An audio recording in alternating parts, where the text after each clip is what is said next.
أما بعد أعوذ بالله من الشيطان الرجيم بسم الله الرحمن الرحيم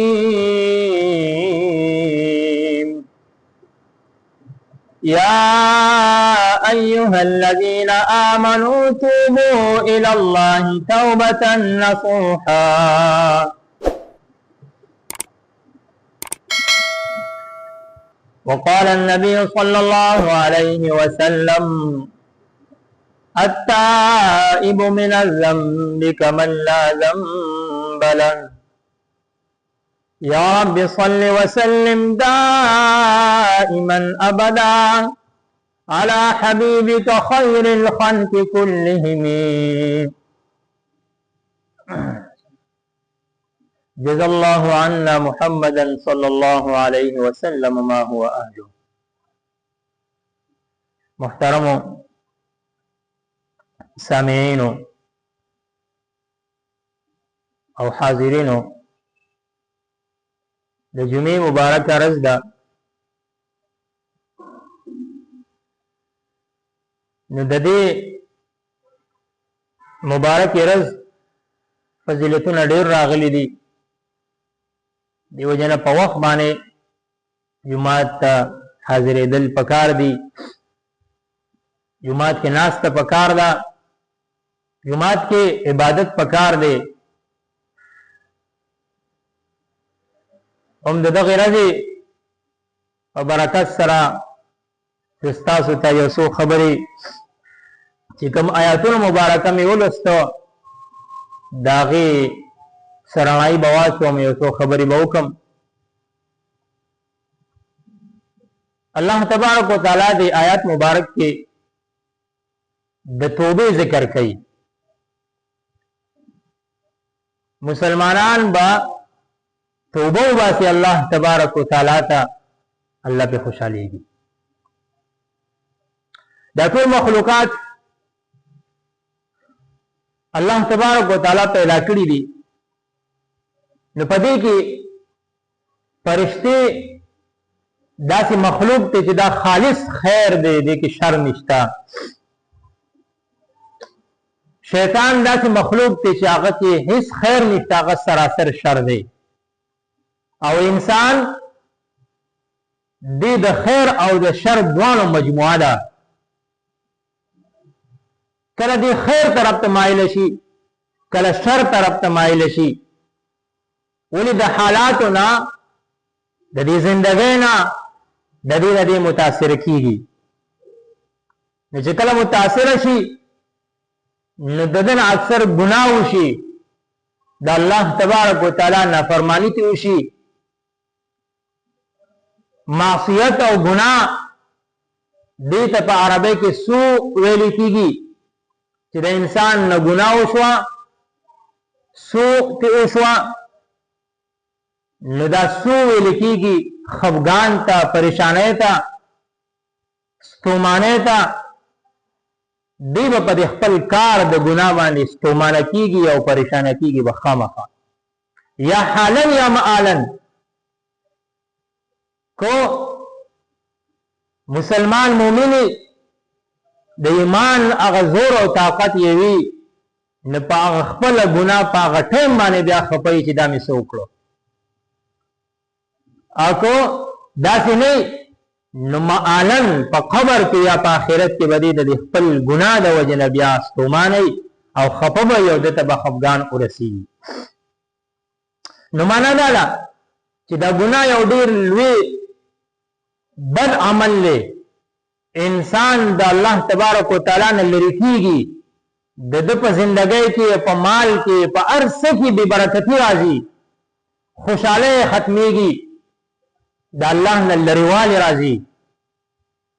او دارنګې د دې مقابل کې نیکي د انسان په زندګۍ کې برکت راولي، په مال کې، په رزق کې الله سره نزدېکت او قرب راولي. او بیا ګناهونه د انسان لپاره د تباہی ذریعہ چې کوم نه ګرځي. خو چې کله انسان د خپل ګناه نه توبه وباسله دام یو نیکی دا الله په دې باندې خوشحالي کی توبه باندې دی الله ته نږدې شي، دی الله تبارک وتعالى ته نږدې شي. او بیا علما لیکي چې الحجب العشر بین العبد وبین الله، لس پردې داسې دي چې دا د الله او د الله په بنده په میانس کې حایل دي. کله چې انسان مسلمان د غلس پردې ختم کې کراس کړي نو دې الله ته نږدې کیږي، او دا به ختمه دي خامخا. علما دا غي تفصیل داسې کوي چې یو پردا د جهل لا الجهل بالله، په الله باندې جهل دا معنا چې الله ته پیژندنې نه دي صحیح مانو کې. الله دې او پیژندو، د الله سره دې تعارف وکړو، د صفاتو په لحاظ سره دې الله او پیژندو، د قدرتونو په لحاظ سره دې او پیژندو. نیو پرده ستاو د الله په میانس کې وا ختم شو، الله تعالی ورنږدې شوې. دارنګه یو پرده د بدعت تا، بدعت دا گمراهی دا د انسان لپاره چې دې په بدعات کې دې مختلف دې مشغوله دي غافله دي، دین د الله نه لري دي، دین د الله نه لري دي. خبر پوهیږي د الله نه لري دي. او بدعت دا داسې یو شی دی چې په دین کې یو انسان یو خبره یو کار د ځان نه جوړ کی او دې هغه خپل کار او خپل خبره د دین حصہ ګرځي او په کول او ویلو باندې دې ثواب غني په خپل ذهن کې چې دا ما د کار د ثواب کو دا خبر مې د ثواب او هغه د ثواب نه، هغه د دین حصہ نه، دغه بدعت ته. نو په داسې بدعاتو کې دې مختلف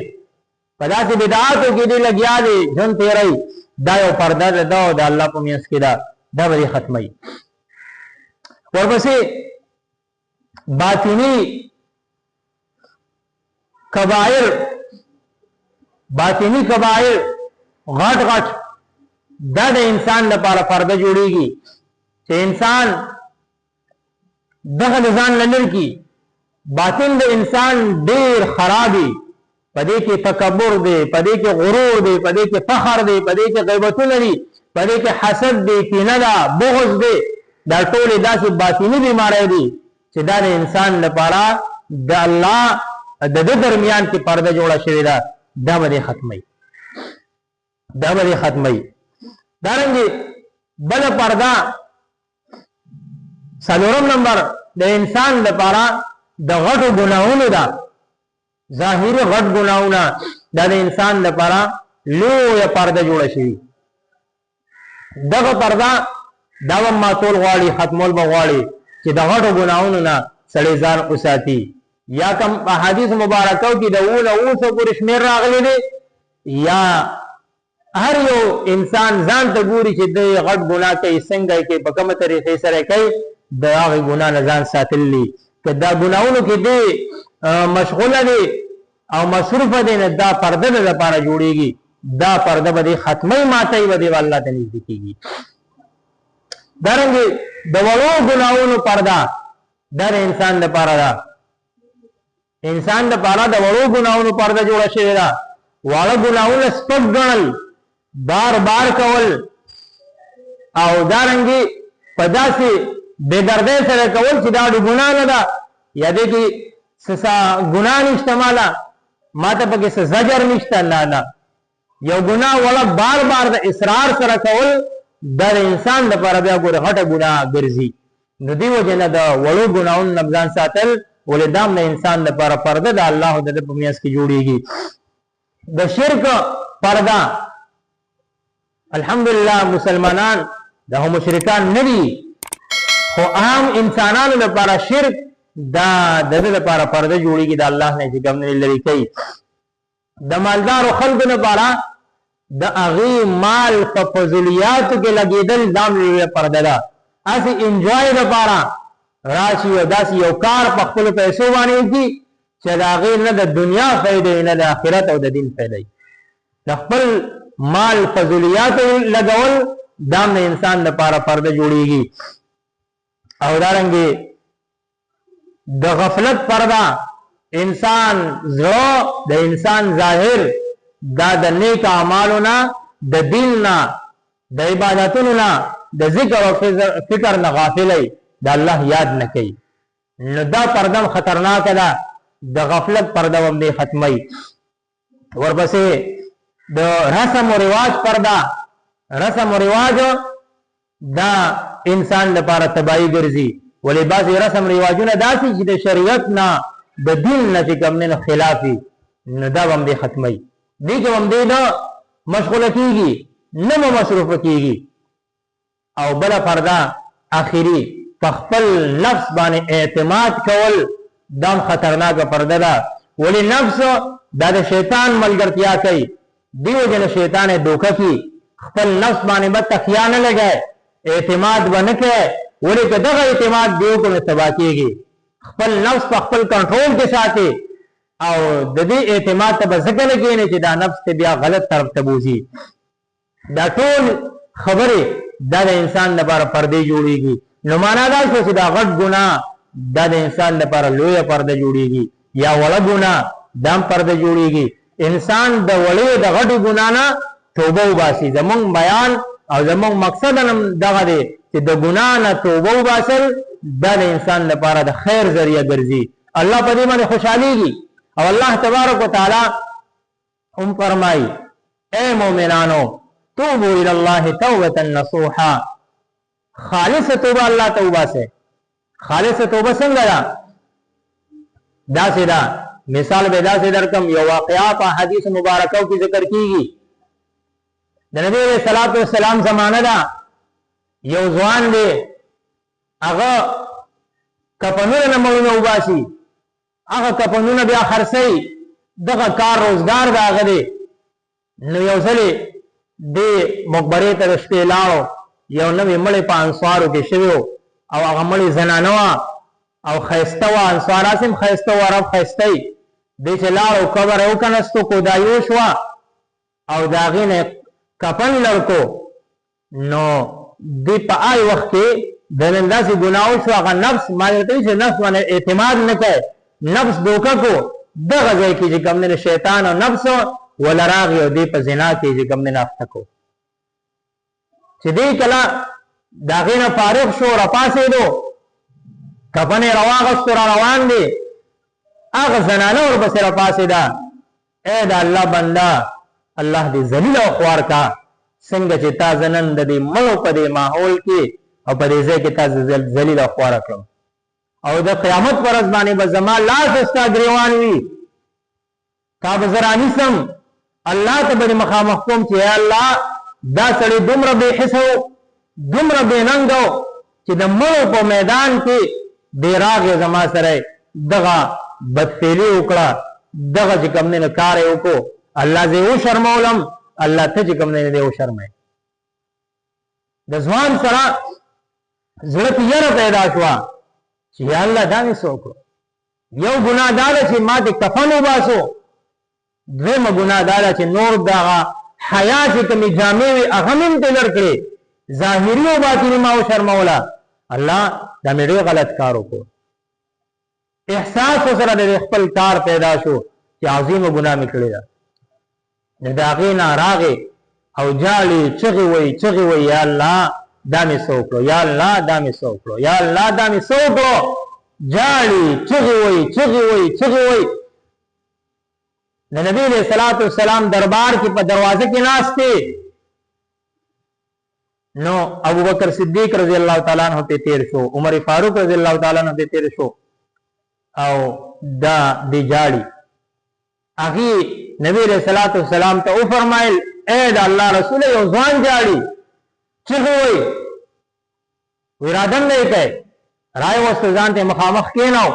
و ځوان ولې جاړي څه تکلیف تاته ده اے د الله رسوله کو تا ته مې ته مې معاف نکي او ډیر عظیم ګناه را نشوي لا څنګه ګناه ده اے د الله رسوله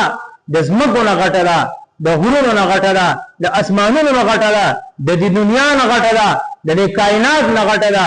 پته نه لګي چې الله به ما معاف کړي کوم معاف به مې نه کړي عظیم ګناه را نشوي نبی علیہ الصلوۃ والسلام ته فرمایل ځوان وای ګناه دې څه کړی دا هغه ته وې اے د الله رسوله دغه شان کار را نشي په مقبره کې نبی علیہ السلام هم ډېر غوسه شو او ډېر غیرتی وای پاسه دا خو یقینا تا د ټول کائنات نه غټه ګناه کړی دا د خپل دربار نه راو شو دی چې کوم نه بار راغې او بار جاړي اے الله د جهنم اور ته لټینګ نه ما الله دل ته اور راولې ما اوس وځه هغه هغه جهنم اور ته ما چې کوم نه پرېګ دی دا الله رحم جوش کې راغې او جبريل امین علیہ الصلوۃ والسلام الله راولېګو او خپل محبوب ته فرمایي زجر ولا ور کوي اے محبوبا د خلکو ته روزي ته ورکې که زه ورکوم الله ته ورکې د دې خلکو بنده زې مو د دې خلکو رب زې مو کنه ته یا الله ته د دې خلکو توبه ز قبلو که ته قبله الله ته قبله دې ځوان تو ګناه کړی دا اگر د دې هر څه نه غټه ده ولیکن زما د رحم نه غټې دی نشي ما په خپل رحم باندې دې معاف کړی او ته وایې چې ستا توبه قبول شوې ده دا خالصه توبه نبی رسول الله صلی الله علیه وسلم زیر ورکو ځوانا ستا په بارک ماته الله ډیر زور نه راکړه ستا ګناونه ډیر غټي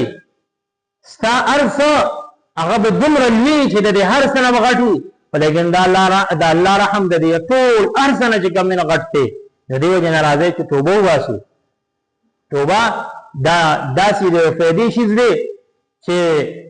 نبی رسول الله صلی الله علیه وسلم فرمایي التائب من الذنب کمن لا ذنب له